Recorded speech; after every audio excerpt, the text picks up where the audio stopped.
देखिएगा, इसमें दो तरह की इंफॉर्मेशन निकल के आ जाती है, एक होता है भाई पॉजिटिव और दूसरा क्या होता है नेगेटिव। तो हमेशा ध्यान रखिएगा कि भाई कि तीन तरह, सिर्फ पांच तरह के सिंबल्स होते हैं। एक ये है, एक ये है, एक ये है, एक ये है और उसके साथ साथ एक ये है।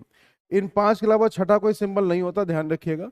अब देखिए, जैसे पहले स्टेटमेंट में एट द रेट का मतलब देखिए जो दिया गया है, तो इसका मतलब जब भी कभी ऐसा क्वेश्चन आपके पास आएगा तो आप हमेशा एक चीज ध्यान रखिएगा, यहाँ पे आप इस तरह से एक वैल्यू को लिख देंगे, ठीक है, ऐसे बना लेते हैं। और उसके साथ साथ जिस सिंबल की जो वैल्यू होगी उसको आप सीधा यहीं पे प्रोवाइड कर देंगे, जिससे क्वेश्चन को सॉल्व करने में हमें ज्यादा दिक्कत ना हो। जैसे एट द रेट का मतलब क्या कर रहा है भाई, मना कर रहा है कि ग्रेटर देन नहीं हो सकता। एक बात बताइएगा, तीन चीजें कंफर्म होती है भाई, है ना। अगर ये मना कर रहा है कि ग्रेटर नहीं हो सकता तो ये होगा क्या, लेस देन और इक्वल टू। इसका मतलब कि एट द रेट का मतलब क्या दिया गया है, लेस देन इक्वल टू। तो एट द रेट के ऊपर आप यहाँ पे लिख देंगे भाई लेस देन इक्वल टू। देखते चलिएगा फटाफट। क्लियर फंडा, वेरी गुड, बहुत बढ़िया। अब जरा आगे बढ़ेंगे फटाफट। फिर मुझसे क्या गया, क्या कहा गया है, हैशटैग का मतलब दिया गया ना तो भाई बड़ा है ना तो बराबर। बताइए, ना तो बड़ा है ना तो बराबर, तो क्या बचा, छोटा बच गया। इसका मतलब हैशटैग किसके लिए यूज होगा भाई, स्मॉलर देन के लिए, ठीक है भाई। अच्छा, नेक्स्ट इंफॉर्मेशन ने क्या बोला है कि सर एस्टेरिक का मतलब क्या बोला गया कि भाई लेस नहीं हो सकता। अब बताइएगा, लेस नहीं हो सकता तो क्या बचा आपके पास, ग्रेटर देन और इक्वल टू। और दोनों के एक साथ हम कैसे लिखते हैं sir, greater than equal to करके। इसका मतलब एस्टेरिक की वैल्यू आपको यहां से मिल जाएगी, ठीक है भाई, समझते चलिएगा। फिर देखिए मुझसे क्या कह रहा है, डॉलर का मतलब दिया गया कि भाई ना तो लेस है ना तो इक्वल। तो ना तो लेस है ना तो इक्वल, तो बचा के आपके पास ग्रेटर देन। इसका मतलब सर डॉलर का मतलब क्या हो जाएगा, ग्रेटर देन, ठीक है भाई, देखते चलिएगा। और फिर देखिए क्या बोला गया, कॉपीराइट का मतलब बोला गया ना तो बड़ा है और ना तो छोटा है।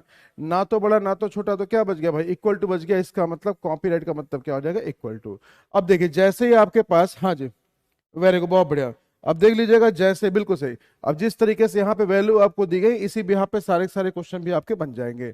अब देखिए आपके ऊपर डिपेंड करता है कि यहाँ पे जो वैल्यू आपको दी गई है उसको आप अलग अलग करके शो करिए, जो एरो के मीडियम से वैसे सॉल्व करिए, या तो पहले आप क्या करिए, इस इक्वेशन को पहले सिंपल इक्वेशन बना लीजिए जैसे नॉर्मली होता है, और देन उसके बिहाफ पे क्वेश्चन को सॉल्व करिए। चलिए, वो आपके ऊपर डिपेंड करता है। चलिए भाई, अगर बेसिक तरीका फॉलो करें, देखिए डॉलर का मतलब क्या दिया गया था, ग्रेटर देन।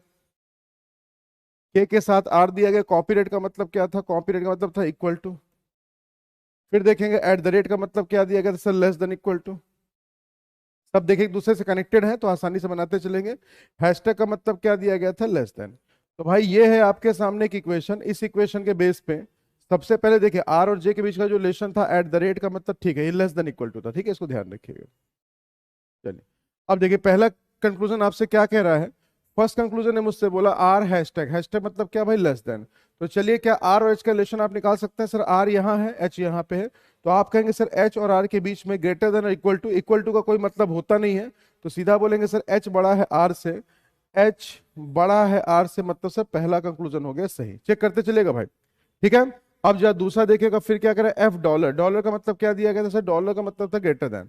तो एफ कह रहा है कि एफ बड़ा होगा किससे भाई, आर से। देखिए एफ यहाँ पे है, आर यहाँ पे है, तो इन दोनों का जो रिजल्ट होगा आप कहेंगे sir less than equal to. Less than का रिजल्ट क्या होता है, लेस देन। तो आप क्या कहेंगे, आर छोटा है किससे भाई, एफ से। इसका मतलब एफ ही बड़ा हुआ भाई किससे, आर से। तो लीजिए सर ये भी सही हो गया। चेक करते चलेगा भाई, ठीक है, जिस सिंबल का जो मतलब दिया गया वही वहां पे आ रहा है। तीसरा कह रहा है एच और डॉलर। डॉलर का मतलब क्या था भाई, बड़ा, है ना। तो एच बड़ा है जे से। चेक कर लीजिएगा सर, एच यहाँ पे है और जे यहाँ पे है।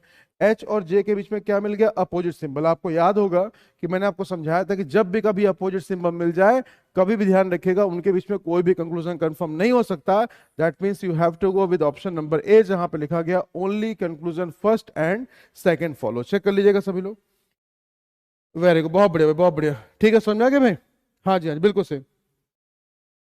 समझ में आ गया सभी को, वेरी गुड, बहुत बढ़िया भाई।